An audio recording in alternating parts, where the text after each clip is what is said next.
오늘 우리에게 주신 하나님의 말씀은 열왕기하 18장 1절에서 8절까지의 말씀입니다.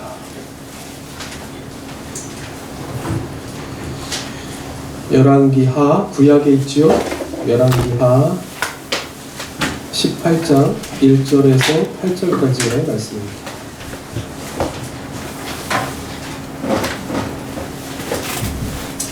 저와 같이 한 절씩 교독하시고요. 마지막 8절은 같이 읽겠습니다. 열왕기하 18장 1절 제가 먼저 읽지요. 이스라엘의 왕 엘라의 아들 호세아 제3년에 유다 왕 아하스의 아들 히스기야가 왕이 되니 그가 왕이 될 때 나이가 25세라 예루살렘에서 25년간 다스리니라. 그의 어머니의 이름은 아비요 스가랴의 딸이라. 히스기야가 그의 조상 다윗의 모든 행위와 같이 여호와께서 보시기에 정직하게 행하여 그가 여러 산당들을 제거하며 주상을 깨뜨리며 아세라 목상을 찍으며 모세가 만들었던 목단을 이스라엘 자손이 이때까지 향하여 분양함으로 그것을 부수고 그 후 따라 일컬었더라. 히스기야가 이스라엘 하나님 여호와를 의지하였는데 그의 전후 유다 여러 왕 중에 그러한 자가 없었으니 곧 그가 여호와께 연합하여 그에게서 떠나지 아니하고 여호와께서 모세에게 명령하신 계명을 지켰더라. 여호와께서 그와 함께 하심에 그가 어디로 가든지 형통하였더라. 저가 아수르 왕을 배반하고 섬기지 아니하였고 그가 블레셋 사람들을 쳐서 가사와 그 사방에 이르고 망대에서부터 견고한 성까지 이르렀더라. 아멘. 할렐루야. 네, 오늘도 주신 이 말씀을 통해서 우리 각자에게 주시는 하나님의 음성, 일주일 동안도 이 자리를 기억하시고 또 우리가 왔을 때 함께 예배하는 우리의 마음 가운데 주시고자 했던 하나님의 그 복된 음성을 우리가 다 찾는 귀한 이 시간 다 되실 수 있기를 바랍니다. 네. 여러분 뭐 나름대로 다 문제 가운데 살지만 문제를 만나면 어떻게 하십니까? 그러니까 문제를 만나면 뭐 부딪혀서 이렇게 해결하는 사람도 있지만 또 어떤 사람은 이렇게 숨어버리는 사람들도 있고 소위 이렇게 잠수를 탄다 그러죠. 피해버리는 사람들도 있고 여러 이렇게 나름대로 그 문제를 이렇게 대면하는 방법들이 나름대로 있는 것 같습니다. 여러분 문제가 생기면 하나님 앞에 나와야 합니다. 문제가 있을 때 어려움을 당할 때 하나님 앞에 나오는 겁니다. 우리가 그렇게 하나님 앞에 나와서 기도할 때 하나님께서 우리를 통해서 일하시기 때문입니다.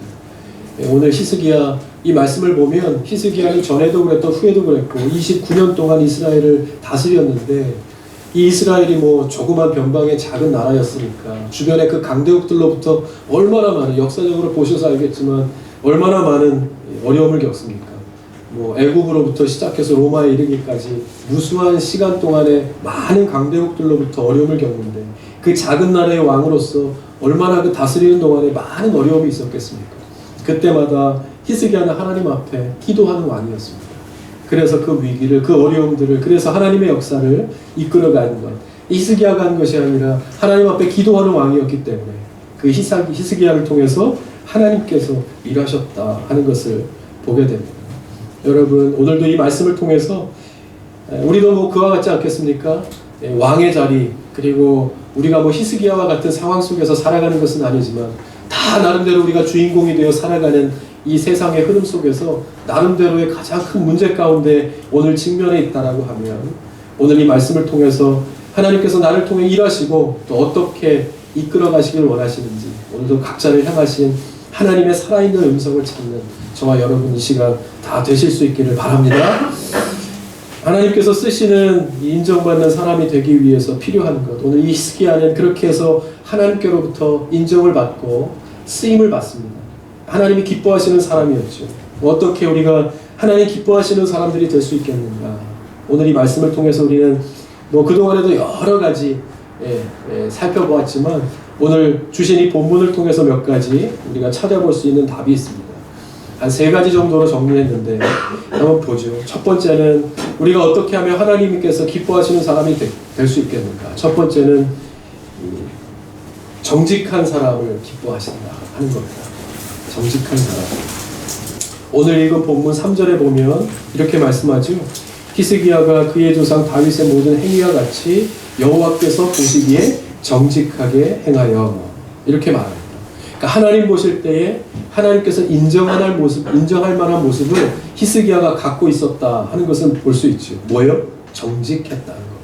이것은 사람 앞에 정직했다는 것이 아니라 하나님 앞에 정직했다 하는 것이죠. 하나님께서 어떻게 보시는가 하는가가 중요한 겁니다. 그죠? 그러므로 여러분, 우리가 사람의 말에 이렇게 흔들리고 일주일 동안을 살면서도 우리가 얼마나 마음이 이리 흔들리고 저리 흔들립니까? 저 사람의 평가, 저 사람의 눈, 저 사람의 기준 때문에 우리가 얼마나 마음 아파하고 이리 흔들리고 내가 이것밖에 안 되나? 이렇게 되나? 또 어떤 때는 기분 좋아졌다가 또 어떤 때는 또 나락으로 떨어졌다가 인정받는 것도 같았다가 또 인정하는 것 같았다가 얼마나 그렇게 왔다 갔다 하는 삶을 살아갑니까? 그래서 지치고 힘든 그러한 마음속에 무엇보다 오늘 이 말씀은 우리가 신경 써야 될 건 뭐예요? 하나님께서 어떻게 평가하시는가 하는 거예요. 하나님께서 나를 어떻게 평가하시는가에 더 기준을 두고 그 마음의 중심을 두고 살아가는 저와 여러분 되었으면 좋겠습니다. 내 앞에서 아무리 이렇게 이야기하는 사람이 정말 뭐 이렇게 칭찬하고 막 그럴지라도 다 믿을 수 없죠. 그죠? 뭐 물론 그렇게 하면서도 또 이렇게 뒤에 가서도 그럴 수 있지만 앞에서는 이 말하고 또 뒤에 가서는 또 다른 말 할지 우리 아무도 모르는 거 아니겠습니까? 그것까지도, 그러한 모습까지도 하나님께서는 다 아신다 하는 것이죠. 여기서도 보면 여호와께서 보시기에 정직하게 행하여 하였기 때문에 히스기야가 어느 순간에 있든지 그 마음의 중심을 하나님께서는 보고 계셨다 하는 겁니다. 이것이 히스기야에게 있어서도 얼마나 큰 위로가 되었는가 하는 것을 알 수 있죠. 여러분, 보면 정직이 힘인 것 같습니다. 정직함이 힘이다 하는 것을 알 수 있죠. 정직이라는 말을 찾아보니까 마음의 거짓이나 꾸밈이 없이 바르다, 곧다 하는 뜻이 있는데 이 원어적인 의미에 숨어있는 의미가 하나 있는데 그것은 뭐냐면 한결같다 하는 것입니다. 한결같다. 근데 이제 나쁜 것으로 한결같다 뭐 그것은 아니겠지만 지금 조금 전에 제가 설명드린 것처럼 어디 가든지 한결같다는 겁니다. 여기에서 이 말하고 저기에서 저 말하고 여기에서 이렇게 평가받고 저기에선 저렇게 평가받는 것이 아니라 늘 어디에 있든지 누구와 있든지 한결같은 것, 이것이 정직에 숨어있는 진정한 의미다 하는 것을 볼 수 있습니다. 하나님 보시기에 히스기야를 이렇게 평가하셨으니까 히스기야는 어떤 사람이요? 정직한 사람이었다. 사람 앞에도 그렇지만 우리는 봅니다. 모든 이해적인 관계 속에서 또 우리의 위치에 따라서 자리에 따라서 누군가의 앞에서 정직해야 되는 경우가 있죠.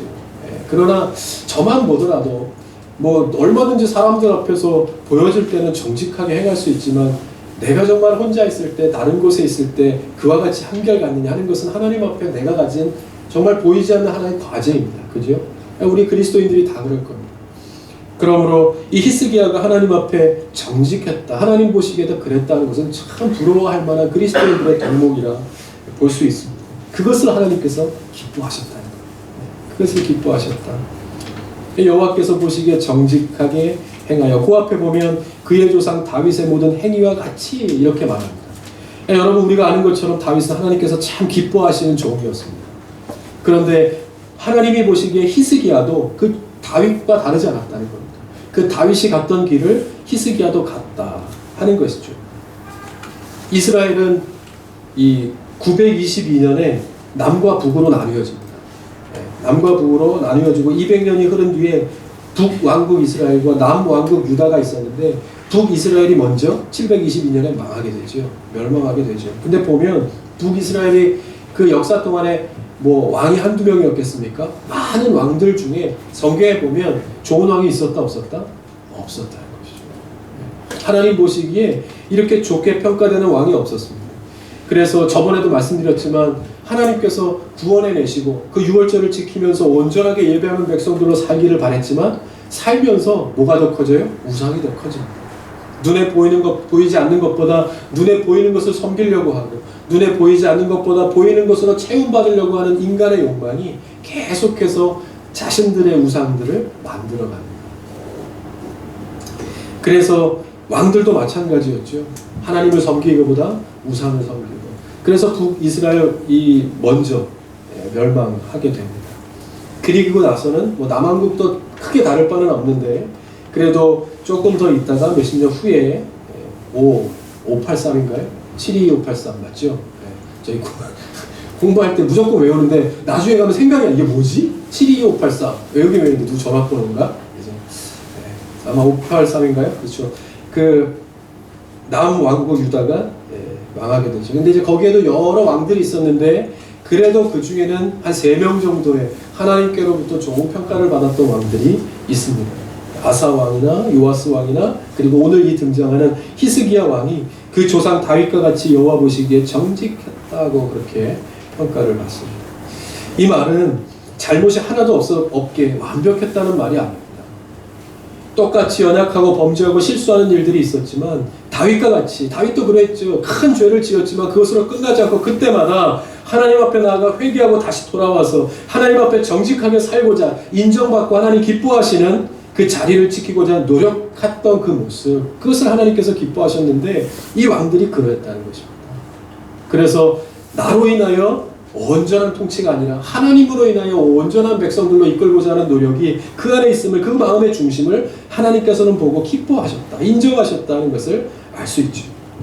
그래서 오늘 5절에도 이렇게 말씀합니다. 히스기야가 이스라엘 하나님 여호와를 의지하였는데 그의 전후 유다 여러 왕 중에 그러한 자가 없었어요. 아멘. 히스기야는 하나님을 의지하는 사람이었습니다. 히스기야는 하나님을 의지할 줄 아는 사람이었습니다. 우리가 세상을 살아가면서 세상을 믿고 의지하고 이렇게 기댈 만한 무엇인가가 있으시던가요? 네.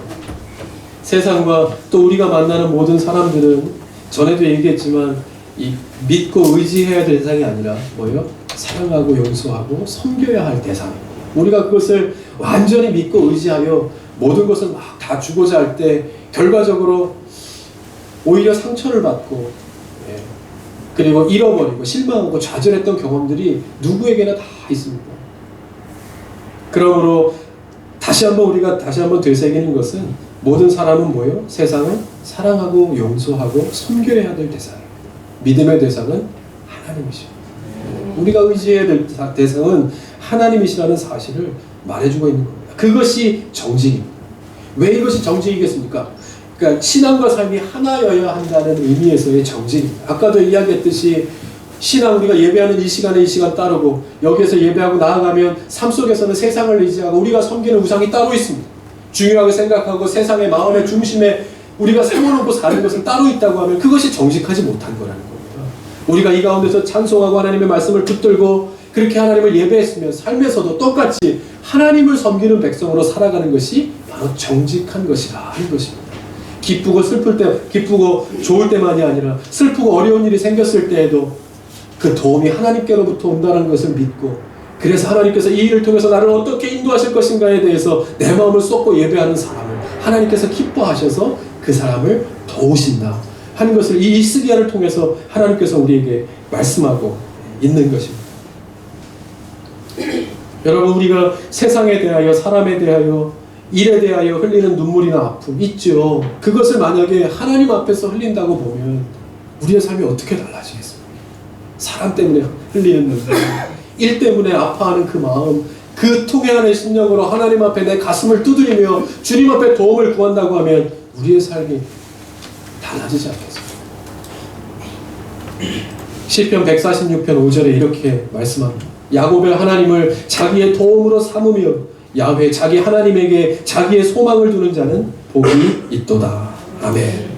결론적으로 하나님 앞에 정직하다는 것은 우리의 소망을 하나님께 두는 것입니다. 다른 것, 있다가 없어져가는 그래서 눈에 보이는 것을 쫓아가지만 허무한 거기에다 우리의 소망을 두는 것이 아니라 오직 변함없이 그 자리를 지키시면서 우리의 삶을 평탄케 하시고 형통한 길로 인도하시기 위한 그 하나님의 은혜에 우리의 소망을 두는 것입니다. 그럴 때 우리가 보이지 않는 것, 바라지 않았던 것을 통해서 우리에게 확신 있게 열매를 맺게 하여 주시는 하나님의 은혜를 경험하게 되는 것입니다. 여러분 올 한 해 그렇게 하나님께 소망을 둠으로 인하여 우리를 도우시는 도우심으로 인해 은혜의 걸음을 걷는 저와 여러분 다 되실 수 있기를 바랍니다. 두 번째는 첫 번째는 이 정직이라고 하면, 두 번째 하나님께서 기뻐하시는 사람은 어떠한 사람인가? 우상을 제거하는 사람. 오늘 말씀드리는 이 세 가지는 다 비슷비슷합니다. 이 말씀을 통해서 찾아볼 수 있는 것들이 다 비슷비슷하지만 거기에 있는 조금의 차이가 있습니다.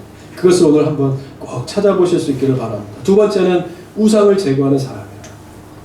말씀 4절에 히스기야가요, 우상을 제거하는 장면이 나옵니다. 보면 그가 여러 산당들을 제거하며 주상을 깨뜨리며 아세라 목상을 찍으며 모세가 만들었던 노뱀을 이스라엘 자손들이 이때까지 향하여 분향함으로 그것을 부수고 느우스단이라 일컬었더라.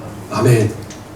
여러분, 이 말씀은, 오늘 읽었던 이 본문의 말씀은 그 전과 후에 얼마나 이스라엘, 그러니까 25세의 왕이 되어져서 29년 동안 다스렸으니까 얼마나 많은 일들이 있었겠습니까? 그리고 강대국들이 있어서 나중에도 보면 나오지만 열왕기하를 읽어보면 이 주변에 있는 강대국에서 편지를 보냅니다.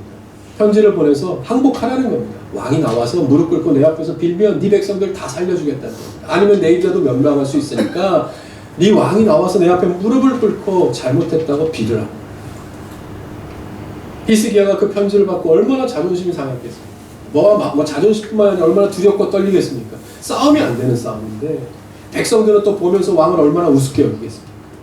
히스기야가 이 편지를 받아들고 가장 먼저 한 일이 하나님 앞에 들어가서 골방에 들어가 문을 걸어 잠그고 주님 앞에 무릎 꿇고 기도합니다. 나를 죽게 하시는 분도 하나님이시고 살게 하시는 분도 하나님이시니까 하나님께서 우리의 백성들을 붙잡아 주십시오. 하나님께서 살려주십니다. 그뿐만이 아닙니다. 히스기야가 이제 선지자가 와서 너 이제 조금 있으면 죽어. 하나님이 불러가실 거야. 이제 끝났어. 이 얘기합니다. 그 이야기를 듣고 히스기야가 그 길로 다시 또 기도의 방으로 들어가서 하나님 앞에 무릎 꿇고 기도합니다. 하나님 살려주십시오. 아직 해야 될 일들이 남아있어요. 살려주십시오. 기도했을 때 하나님께서 3년의 시간을 연장시켜 주십니다. 그래서 그 일들을 더 하나님께 대한 기쁨의 업적들을 더 쌓을 수 있는 기회를 허락해 주십니다. 이렇게 보면 통치하는 그 기간 동안에 이 오늘의 말씀의 전과 후에 얼마나 많은 일들이 있었겠습니까? 그것을 오늘 말씀에 요약해 놓은 겁니다. 뭐예요? 그 많은 일들 가운데서 히스기야는 하나님의 도우심으로 이렇게 하나님 기뻐하시는 통치를 했다는 것을 보여줍니다. 여러분, 이것이 바로 우리가 예수를 믿는 하나님의 사람들의, 우리가 바라는 우리의 삶의 모습 아니겠습니까? 오늘 이 말씀을 통해서 우리의 지금의 이 현실에 하나님께서 우리 각자에게 주시는 또 지혜의 말씀을 찾는 저와 여러분 되실 수 있기를 바랍니다. 우상으로 인해서 남북이 나뉘어지고 결국 남한국도 우상으로 인해서 또 북한국도 멸망하고 남한국도 멸망합니다. 말씀드린 대로 원인은 뭐예요? 우상을 섬겼다는 거예요. 우상을 섬겼다.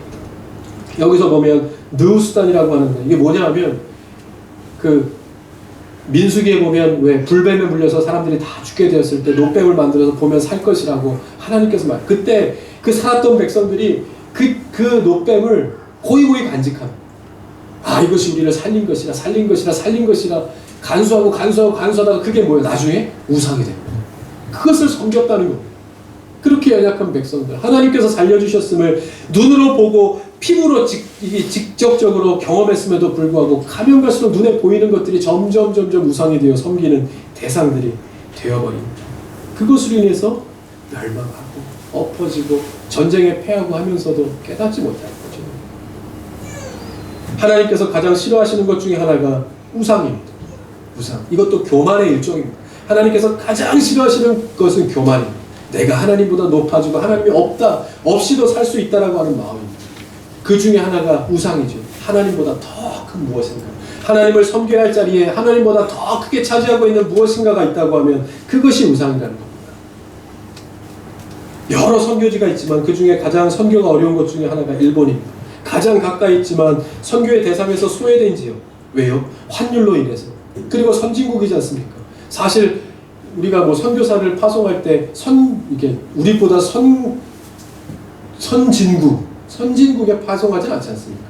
더 어려운 곳에 파송하지.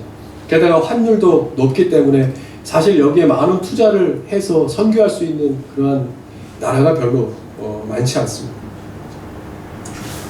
뭐 예전에는 일본의 기독교 인구가 한 3%, 2%, 1% 그렇게 얘기했지만 사실 지금은 그 정도도 되지 않는다고 합니다. 0.3%나 될까 0.1%도 되지 않는다고 이야기하는 사람들이 있습니다. 가보신 분도 알겠지만 가는 곳곳마다 우상이 있습니다. 마을을 지키는 우상이 서 있고 마을 입구마다 우상이 있고 집집마다 다락이 있어서 열면 거기에 집집마다 지켜주는 우상이 있습니다. 대대로 그 가문을 지켜주는 우상이 있고 우리 아이를 지켜주는 우상이 있고 나라를 지켜주는 우상이 있고 그래서 몇백만 개의 우상이 있다는 나라가 바로 일본입니다. 이런 곳에 복음이 전해진다라고 하는 것은 쉽지 않죠. 모든 면에서 외형적이든 내용적이든 가지고 있는 조건이 복음이 전해지기란 쉽지 않은 것입니다. 이런 것을 볼 때 우리는 상대적으로 이런 우상은 없다고 생각할 수 있죠. 그러나 우리에게도 우상이 있을까요, 없을까요? 있죠. 사실 더 무서운 것은 보이는 우상이 아니라 보이지 않는 우상이 더 무서운 것입니다. 옛날에는 호환, 마마 이런 게 무서웠다고 하는 웃으시는 분들은 많이 보신 분들이 요즘에는 다른 무서운 것들이 많죠. 보이지 않는 것이 무서운 거라는 겁니다. 이 마음의 우상, 시기와 질투와 미움과 욕심과 고집과 아집과 여러분 이것을 갖고 싶고 드러내고 싶어서 드러내는 사람이 누가 있겠습니까? 이것이 점점 내가 섬기고 내가 더 마음의 중심에 두고자 하는 것들보다 저절로 자꾸 커지니까 그것이 문제 아니겠습니까?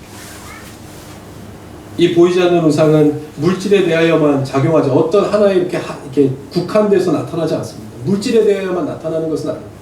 일에 대하여도 작용하고 특히 또 사람에 대하여도 작용합니다. 이것이 잘못 크게 작용할 때 문제가 되는 것이죠. 그래서 누군가를 집착하여 사랑해도 문제가 많이 되는 세상 아닙니까?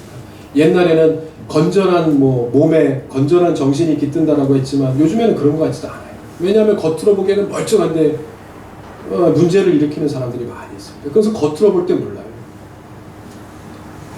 그러니까 우리가 기도하는 것이 우리 자녀들이 어디를 가든지 좋은 친구를 만나고 좋은 남자친구, 좋은 여자친구를 만나는 것이 얼마나 중요한 세상입니다.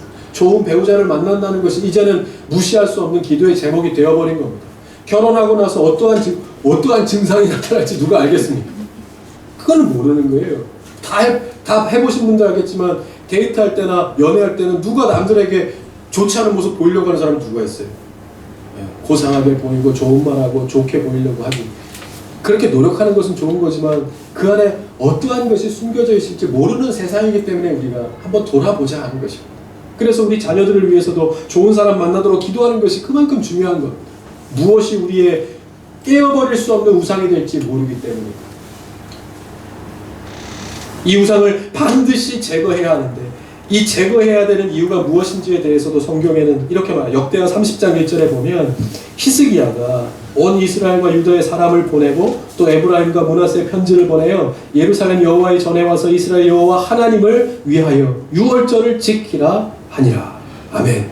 여러분 이게 조금 이해가 안 가시는 말일 수도 있지만 잘 보시면 히스기야는 우상을 제거하고 나서 그 다음의 이야기입니다. 우상을 다 제거하라고 이야기하고 나서 그 다음으로 한 일이 뭐냐? 유월절을 지키라고 명합니다. 아마 전에 말씀을 잘 들으신 분들이 계시면 그것과 이어지는 이야기입니다. 우상을 다 제거하고 나서 유월절을 지키라고 한 것은 왜 지키라고 하겠습니까? 안 지켰으니까. 그동안에 까먹었다는 거예요. 유월절은 뭡니까? 가장 중요한 것. 그러니까 예전에 이스라엘 백성들이 애굽에 있을 때 하나님께서 10가지 재앙을 통해서 이스라엘 백성들을 끌어내실 때 제일 마지막 재앙이 장자의 죽음이었습니다. 모든 장자, 처음 난 것은 다 육축도 사람도 다 죽이셨습니다. 그것을 통해서 이스라엘 백성들을 구원해 내시는데 그때 문설주에 어린 양의 피를 바른 이스라엘 백성들의 집은 넘어갔다는 겁니다. 그런 살벌한 그 과정을 통해서 구원해 내신 것이 바로 유월절인데 이스라엘 백성들이 잊을 수 있겠습니까? 없겠습니까? 없죠. 근데 잊어버렸다는 거예요. 살면서. 여러분 솔직히 인간적인 마음으로 어떻게 그것을 잊어버릴 수 있어? 하실 수 있죠. 그러나 잊어버려요. 그것보다 훨씬 더 보이는 것에 누수다 이런 눈에 보이는 것에 나를 더 감각적으로 즐겁게 하는 것에 신경을 쓰면서 그것이 어느새 이 사람들의 삶의 중심에 예배하는 예배의 대상이 우상이 되어 버린 겁니다. 그래서 그 우상을 다 제거하고 그 다음에 지키라고 한 것이 유월절을 지키라고 하는 거예요. 무슨 말입니까? 우상을 제거해야 우리의 온전한 예배가 회복될 수 있다는 말이에요. 우상을 제거해야. 우상을 제거해야 예배가 회복된다. 다시 말하면 우리 안에 우상이 남아있다고 하면 하나님께서 그 예배를 받지 아니하실 뿐만이 아니라 그 우상을 제거해야 우리가 하나님 앞에 온전한 예배를 드릴 수 있도록 회복될 수 있다는 것을 말씀하는 것입니다.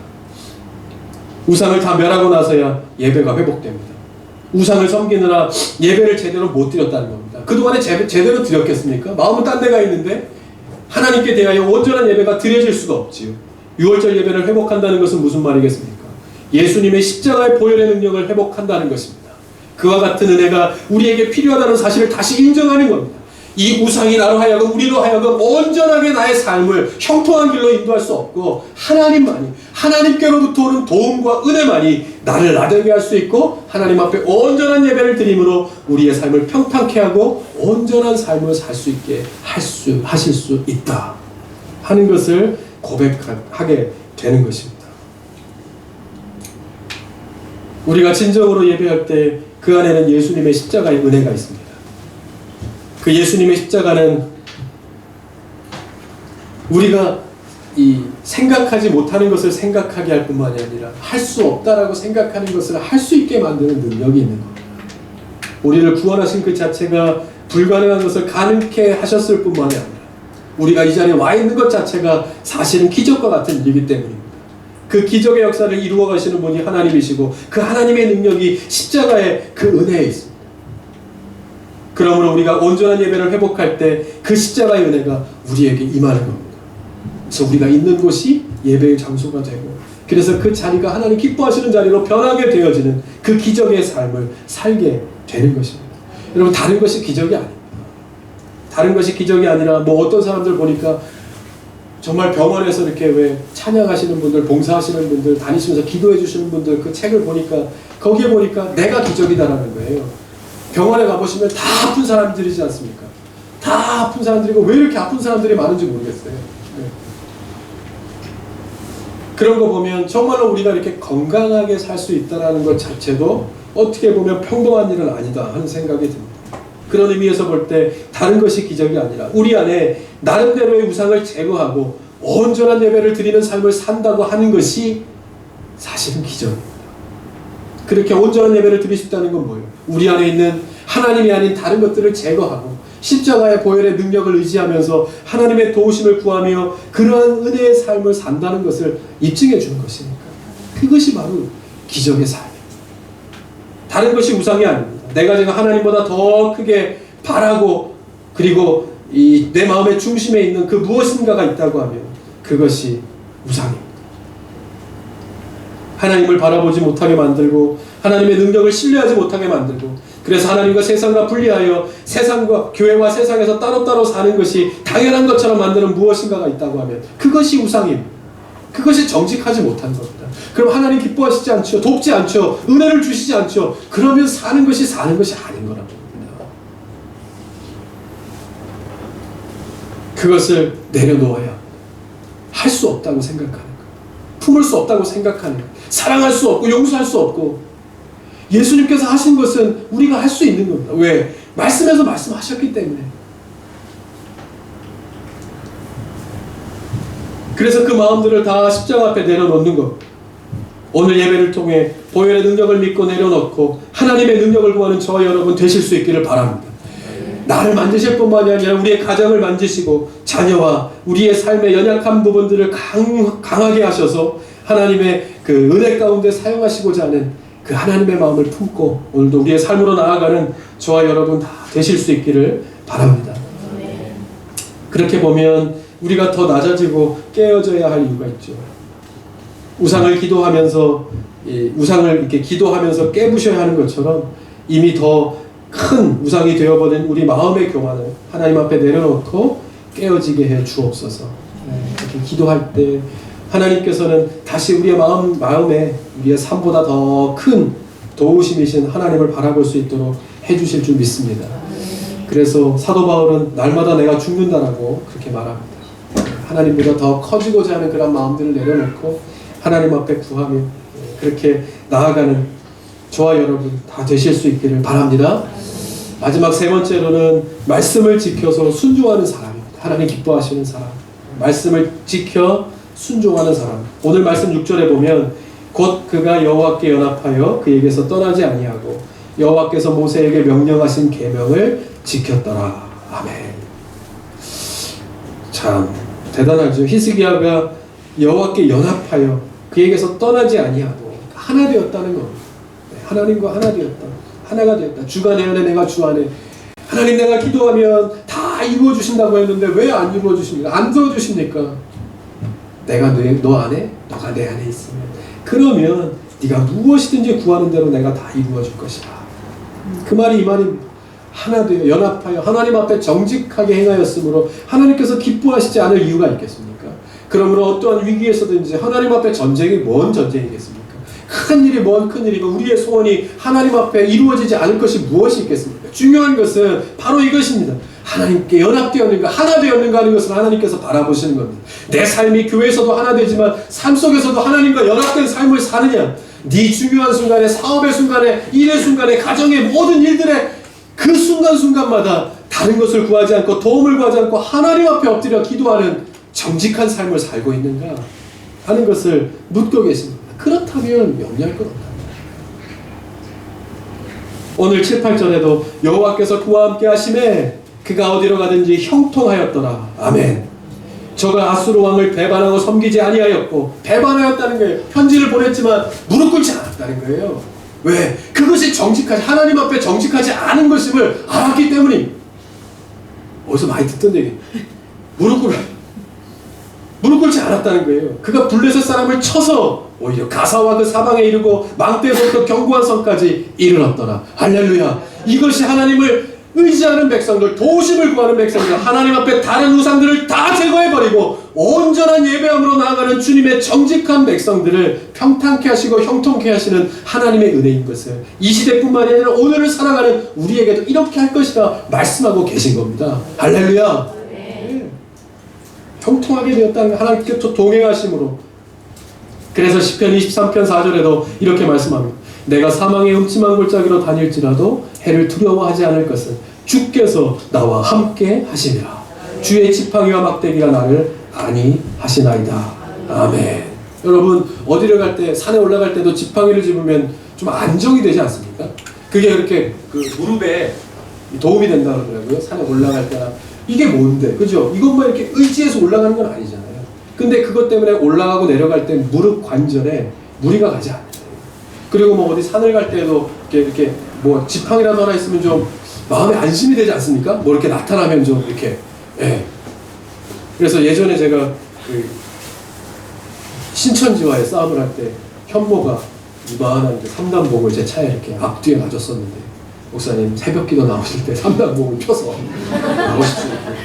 네. 얼마나 그걸 잘 갖고 다녔는지 모르겠습니다. 네. 그게 있으면 이렇게 좀 안심이 되지 않습니까? 그런데 여기서 보면 주의 지팡이와 막대기가 나를 안위하시나이다. 내가 음침한 골짜기로 가고. 네. 그때도 새벽에 나올 때요. 그 우성 아파트의 그 맨 끝쪽에 있었기 때문에 거기는 또 이렇게 왜 나오면 왜 엘리베이터 타기까지 쭉 통로로 돼 있잖아요. 거기를 저희 집 맨 끝이었으니까 열고 나올 때 비상구 주의비 이렇게 봐야 돼요. 비상구 쪽 그리고 엘리베이터까지 걸어오는 순간하고 꺾어져서 엘리베이터 타는 그 구석구석이 얼마나 음침한 골짜기였는지 몰라요. 제가 이 기분을 알아요. 그 원수가 그 구석에 이렇게 숨어 있다가 저를 이렇게 엄습할 것 같은 그 느낌. 매일 새벽에 나올 때 제가 얼마나 거기 이렇게 신발 벗어서 이렇게 먼저 던지고. 그때는 진짜 정말 이 매일매일이 아주 그 차에 이렇게 모르시죠? 나중에 한번 얘기할 때 되면 차에 이렇게 본드 붙여서 이렇게 유리창에 붙어 있고 타이어 펑크 나 있고 그런 때였으니까 새벽에 나올 때, 아침에 나올 때는 제가 그렇게 나오고 집에 들어갈 때는 현모가 데려다주고 이렇게 했었죠. 그런데 그런 음침한 골짜기로 다닐지라도 우리가 삶을 살아갈 때 지금 음침한 골짜기에 있으신 분들 있잖아요. 언제 어떻게 떨어질지 낭떠러지를 조마조마하는 심정으로 걸어가시는 분들이 계시잖아요. 그럴 때 주를 바라보라는 거예요. 혼자 있는 것이 아니라 주의 지팡이와 막대가 필요한 순간이라는 사실을 고백하라는 겁니다. 그것을 인정하면 그러한 자들을 하나님께서 붙들어 주셔서 불가능한 길을 갈 수 있도록 평탄하고 찬송하면서 형통한 길로 갈 수 있도록 인도해 주실 것이라.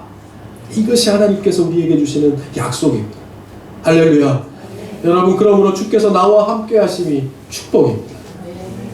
내가 지금 어떠한 형편에 어떠한 문제와 만나 직면하고 있는지가 문제가 아니라 우리의 축복은 주께서 지금 나와 함께 하신다 하면 지금의 가는 길이 축복임을 믿으실 수 있기를 바랍니다. 주께서 우리 자녀와 함께 하심이 축복입니다. 주께서 우리 가정과 함께 함이 축복입니다. 우리가 이 말씀을 믿는다고 하면 무엇을 걱정하고 염려하겠습니까? 주님이 함께 하신다는 것을 믿는데 히스기야가 그 많은 국가가 멸망할 순간에서도 하나님을 의지하여 살아갔던 것을 우리에게 주시는 말씀이라고 믿는다고 하면 뭘 염려하겠습니까? 뭘 염려하고 주님이 함께 하시는데 왜 우리가 사람의 말을 듣고 낙심하고 절망하고 실망하면서 나오지 않고 잠수하고 그리고 그렇게 하나님보다 더 큰 어떤 것을 믿고 살아가는 그러한 어리석은 삶을 살 수 있겠습니까?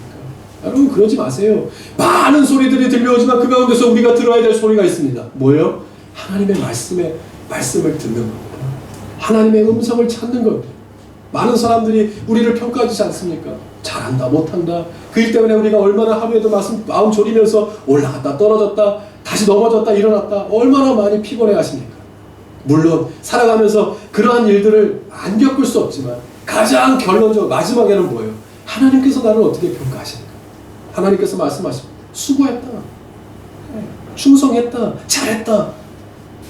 그 말씀을 여러 가지 들려오는 소리 가운데서 하나님의 음성으로 찾고 그 음성으로 나의 마음에 위로를 얻고 힘을 얻고 그렇게 살아갈 수 있었으면 좋겠습니다.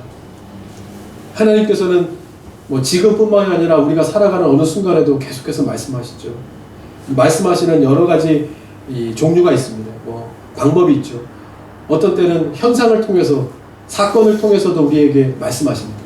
그리고 또 보니까 친구를 통해서도 말씀하셔요. 이렇게 대화하다가 너 엄마 그러면 안 돼. 이렇게 다가올 때가 있어요. 사람을 통해서도 말씀하실 때가 있어요. 자녀를 통해서도 말씀하실 때가 있고, 말 못하는 아기를 보다가 그 아기를 통해서도 누가 잘못했습니까? 엄마? 그러면 내가 좀 이렇게 아이를 통해서도 말씀하실 때가 있어요. 네.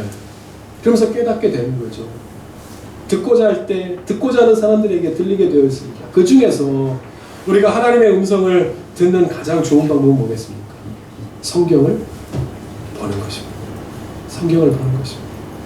여기에 우리에게 주시고자 하는 하나님의 말씀이 이미 다 적혀있기 때문에 그렇습니다. 여호수아 1장 8절에 이렇게 말씀합니다.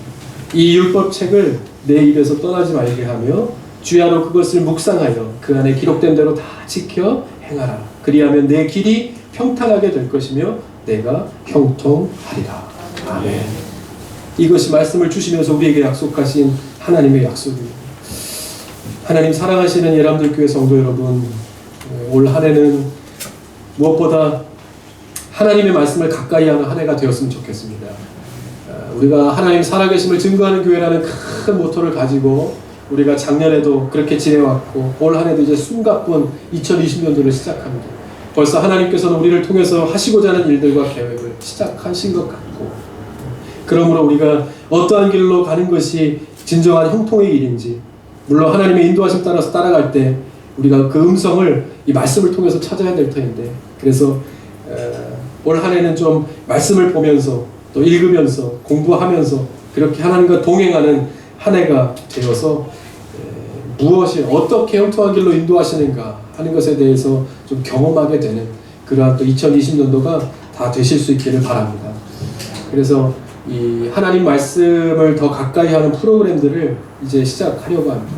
먼저는 성경을 묵상하고 또 배우는 것입니다. 큐티를 지금 청소년부는 이미 큐티를 시작했고요, 방학 동안에도. 그리고 청년부도 지난 학기 하다가 잠시 쉬고 이제 또 학기가 시작하면 또 시작될 터인데, 우리 예선함 예선여도 우리 말씀을 좀 보면서 우리 같이 묵상하는 시간을 이제 가지려고 합니다. 우리 셀에서는 당연히 우리 예산여에서는 셀을 통해서 진행하고 계신데 금년에는 더욱더 이 말씀이 우리의 삶의 중심이 되어져서 그 말씀을 묵상하고 말씀대로 사는 것이 얼마나 우리를 복되게 하는지를 더 경험하는 그런 한 해가 될 수 있도록 그렇게 하고자 합니다. 두 번째는 성경을 읽는 것이죠.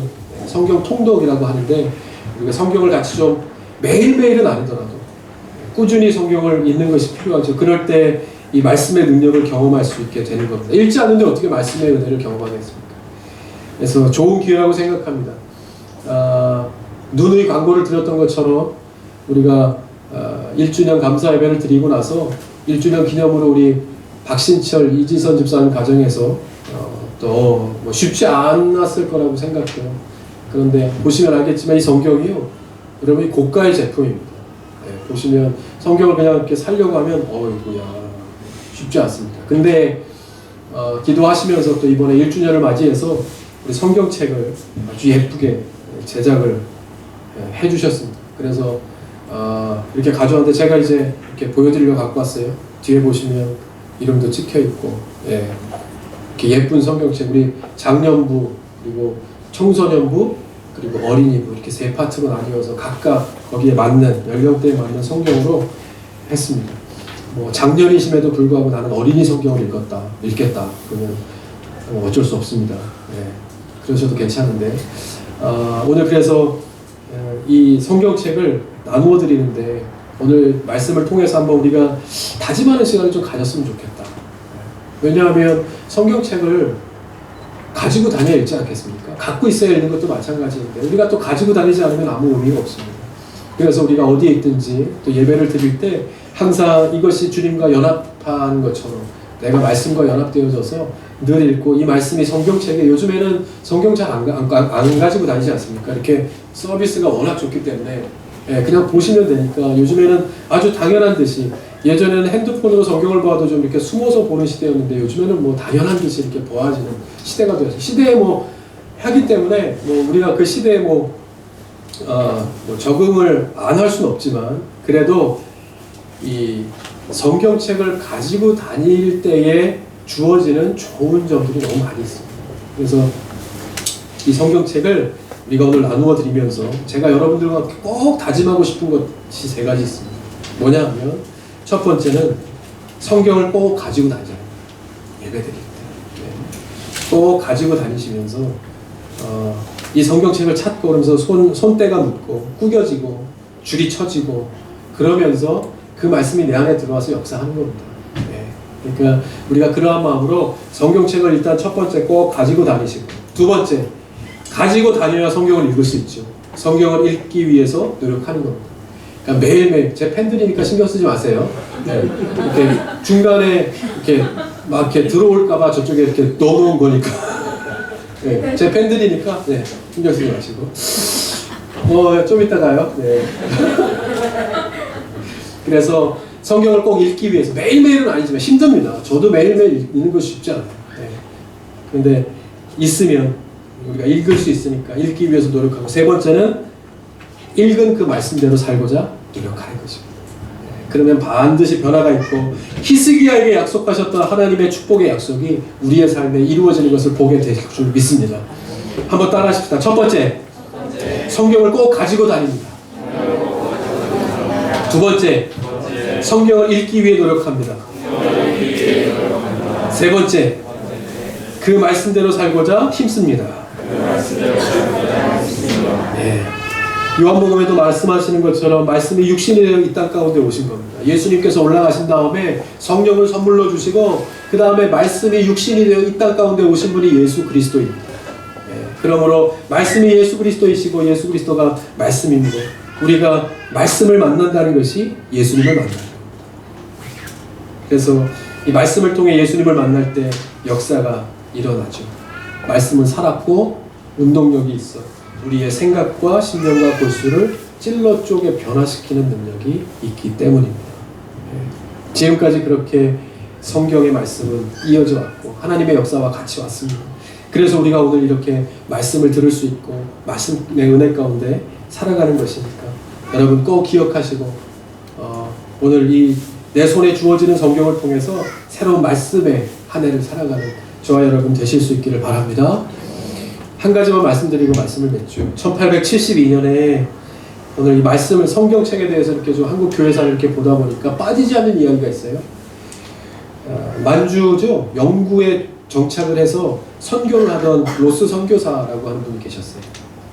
이 로스 선교사님은 만주를 전도하는 선교사님이었는데 1874년에 만주 내륙을 여행하던 중에 봉황성 안에 고려문이라고 하는 작은 마을에 도착하게 됩니다. 근데 그곳은 이 의주 상인들이, 그러니까 조선의 상인들이 이렇게 통과하는 그러한 지역이었습니다. 그리고 만주의 상인, 중국 상인들이 이렇게 통과하는 지역이기 때문에 굉장히 많은 사람들이 북적이는 그러한 곳이었죠. 거기에서 운명적으로 조선인을 만나게 됩니다. 그래서 저 사람들에게 전도를 해야 되겠다 하는 마음이 들어서 이 의주를 가는 상인들에게 그날 성경책과 양초를 같이 선물합니다. 이 사람들이 성경책이 뭔지 알겠습니까? 그냥 뜯어서 쓰고 그냥 또 버리고, 양초는 귀하니까 또 양초는 넣고 가고 그렇게 다녔습니다. 그렇게 하기를 계속해서 거듭해서 성경과 양초를 나눠주게 되었는데, 그러다가 이 성경책을 가지고 이 상인들이 압록강을 건너게 됩니다. 그래서 무슨 내용인지 이렇게 보려다 보니까 이것이 한문으로 된 성경책이었어요. 그래서 그 이야기를 듣고 이 로스 선교사가 그때부터 한글로 번역하기 시작합니다. 그래서 한글로 번역된 성경책을 전달해주기 시작하고, 그리고 이제 그것을 통해서 변화된 사람들이 생기게 됩니다. 그래서 선교사를 찾아와서 세례를 받고, 그래서 세례 여러분 예전에 그 교회사나 국사를 보시면 나오지만 최초 세례에서 백홍준 이런 분들이 세례를 받습니다.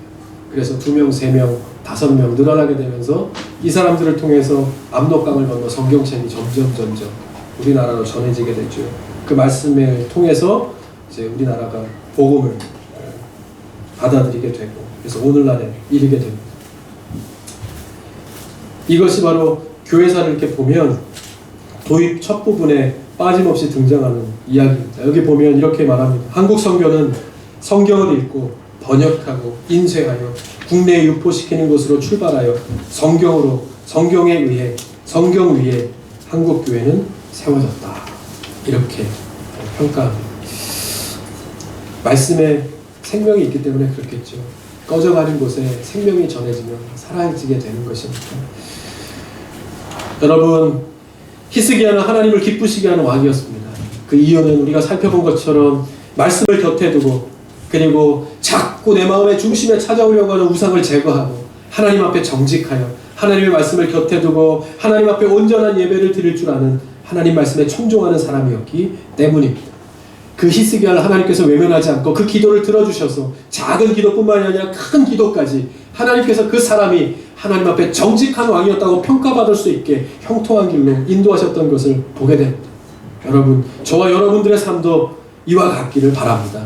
우리가 하나님의 말씀을 곁에 두고 그 말씀에 청종하는 삶을 살고자 노력할 때 하나님께서는 반드시 올 한 해 약속하신 바대로 형통의 길로, 무엇이 하나님의 말씀을 의지할 때 이것이 평탄한 길이고 어떤 것이 형통한 길인지 하나님께서 저와 여러분 그리고 가정과 우리 교회의 발걸음을 통해서 증거하는 삶을 살 수 있도록 해주실 줄 믿습니다. 한 마음으로 함께 아멘으로 화답하며 주님의 말씀을 붙들고 나아가서 올 한 해 우리를 쭉쭉 전진시키시는 하나님의 은혜 가운데 사는 저와 여러분 다 되실 수 있기를 바랍니다. 아멘. 우리 함께 한번 찬송하면서 기도하죠. 우리의 가진 것은 미약할지라도 우리 안에 하나님께서 들어오실 때 그것이 가능할 수 있습니다. 그것이 되어질 수 있고, 그것을 통해서 주님께서 우리에게 말씀을 주셨고 은혜를 주셨음을 다시 한번 기억하면서 오늘도 예수 그리스도의 보혈의 능력을 힘입어 우리의 삶에 하나님의 뜻을 이루는 귀하고 복된 그러한 우리의 가정, 삶 일터가 되게 하여 주옵소서. 기도하는 마음으로 함께 찬송하면서 함께 기도하십시다. 주의 보좌로 나아갈 때에 주의 보좌로 나아갈 때에 어떻게 나가야 할까? 나를 구원하는 주의 십자가, 나를 구원한 주의 십자가, 그것만 믿으며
십자가의 보혈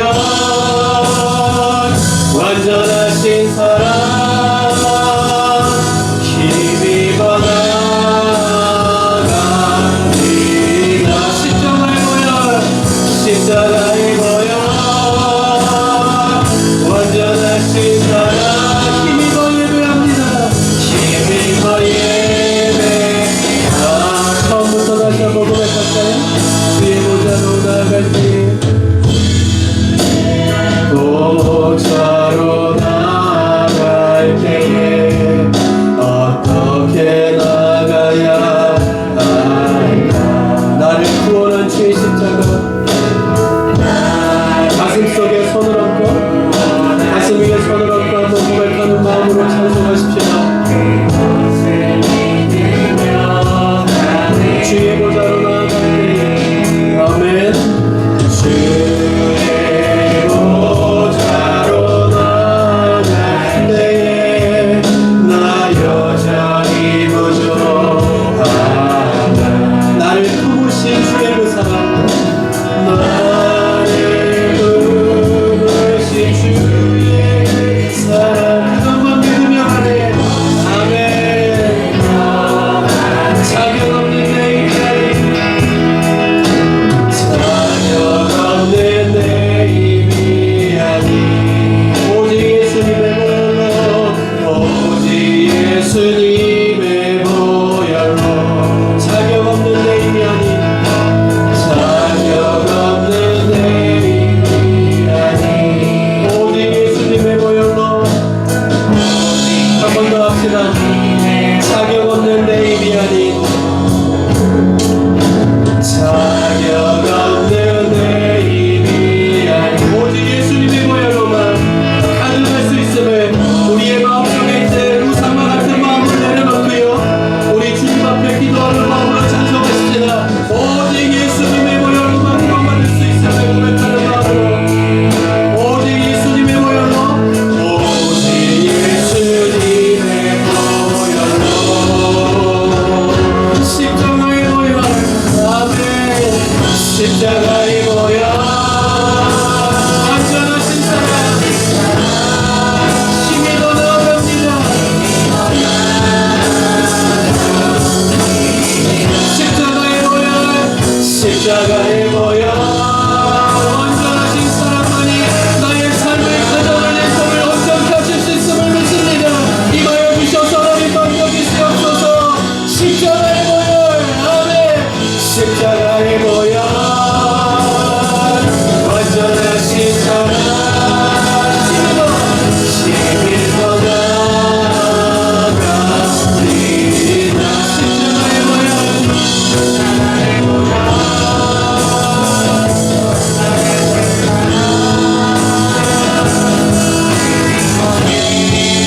한 번 더 합시다. 십자가의 보혈 십자가의 보혈 완전하신 사랑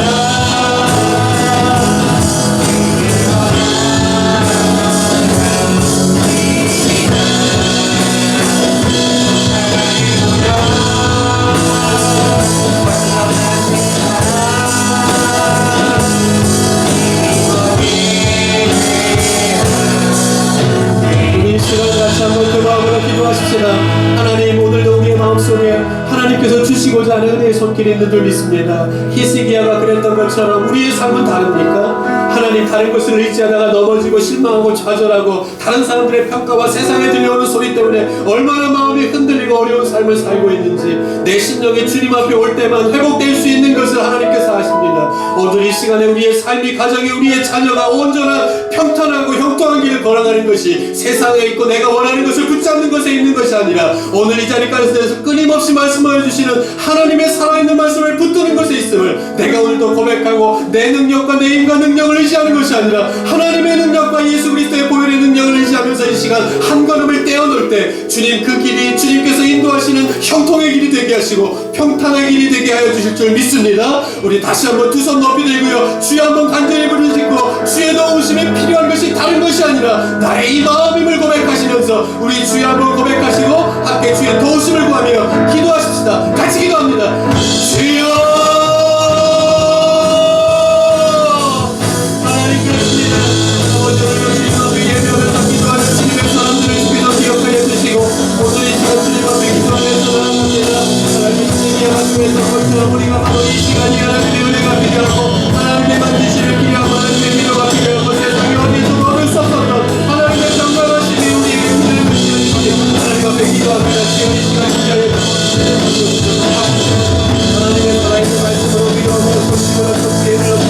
그리고 나아갈 수 있는 시간 될 수 있도록 하나님 인도해 주시기 원합니다.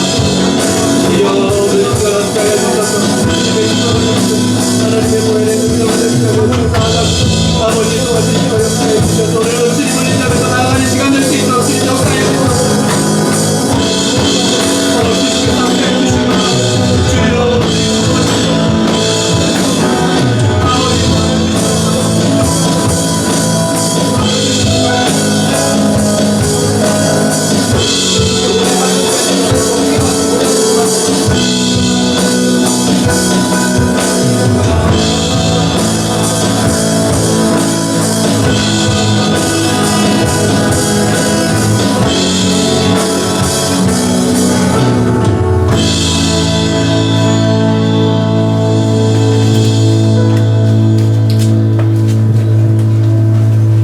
하나님, 무엇보다 하나님께서 우리의 마음을 잘 아실 줄 믿습니다. 우리가 일주일 동안 어떠한 삶을 살았는지, 얼마나 고되고 또 험난한 시간 속에서 하나님 앞에 기도하고 말씀을 붙드는 은혜 가운데 살았는지 하나님께서는 아실 줄 믿습니다. 히스기야가 그랬던 것처럼 오늘 이 시대 하나님께서 찾고 계시는, 하나님 기뻐하시는 사람들은 그야말로 말씀 앞에 정직한 사람, 우리의 마음속에 하나님 중심으로 살아가고자 노력하고 그 어떠한 순간에도 하나님 앞에 도우심을 구하는, 하나님의 말씀에 순종하는 사람들을 하나님께서는 찾고 계시는 줄 믿습니다. 하나님, 우리가 그러한 사람들이 되게 하여 주시옵소서. 우리의 능력과 힘과 가진 것으로 되어지는 것이 아니라 오늘도 하나님 앞에 하나님의 십자가의 능력을 구하는 사람들을 통해서 하나님께서는 우리를 그러한 길로 인도하여 주시는 능력이 하나님께 있음을 믿습니다. 아버지께서 오늘 이 시간 임재하여 주셔서 찬송하며 두 손 들고 주님의 도우심이 필요합니다. 하나님의 은혜가 아니면 살 수 없다라고 고백하는 우리의 심령 가운데 주께서 임재하여 주셔서 일주일 동안의 삶도 붙들어 주시는 주님과 함께 동행하며 연합하여 하나됨으로 주님 주신 은혜 가운데 살아가는 주님의 백성들 다 되게 하여 주시옵소서. 우리가 걸어가는 삶이 좁은 길 가시밭길이라도 주님과 동행하는가 잘 살펴볼 수 있도록 인도하여 주시고, 그렇게 주님과 동행하는 삶의 끝은 바로 하나님께서 우리에게 약속하신 축복의 열매인 것을 우리가 기억하면서 늘 우리 입술 가운데 신령한 노래들이 끊이지 않는 찬송의 삶을 살아가는 주님의 백성들 되게 하여 주시옵소서. 오늘도 들려주신 바대로 끊임없이 말씀하여 주시는 세상에 들려오는 소리가 아니라 하나님께서 주시는 그 말씀으로 인하여 평강함을 얻는 삶이 되게 하여 주시고, 하나님께서 나 한 사람 한 사람 주시고자 하는 위로의 손길과 은혜의 말씀을 통해서 매일매일 살아가는 힘을 공급받을 수 있도록 인도하여 주셔서 어디를 가든지 사람들에게도 인정받지만 하나님께도 인정받는 사람들 다 되게 하여 주시사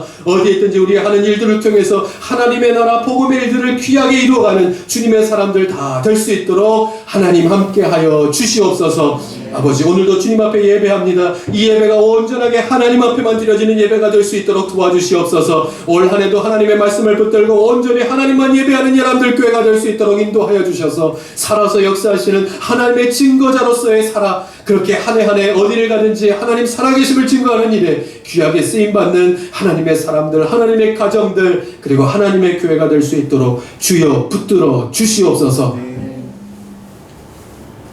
이제는 우리 주 예수 그리스도의 은혜와 아버지 하나님의 극진하신 사랑하심과 성령님의 감화감동 역사 충만하심이 오늘도 하나님만을 예배합니다. 히스기야가 그러했던 것처럼 어떠한 어려움 가운데서도 하나님 앞에 정직하고자 하나님의 말씀을 곁에 두고 하나 되어지며 늘 하나님 말씀을 듣고 청종하며 순종하고자 노력했던 그 사람을 통해 하나님의 역사를 이루어 가셨던 것처럼 오늘도 그렇게 하나님과 함께 동행하며 하나님께서 이루시는 일들의 증거자로서 살아가는 우리 모두가 되게 하여 주옵소서. 소원하고 돌아가는 주의 성도들 위해 이제로부터 영원까지 함께 하시옵기를 간절히 축원하옵나이다. 아멘.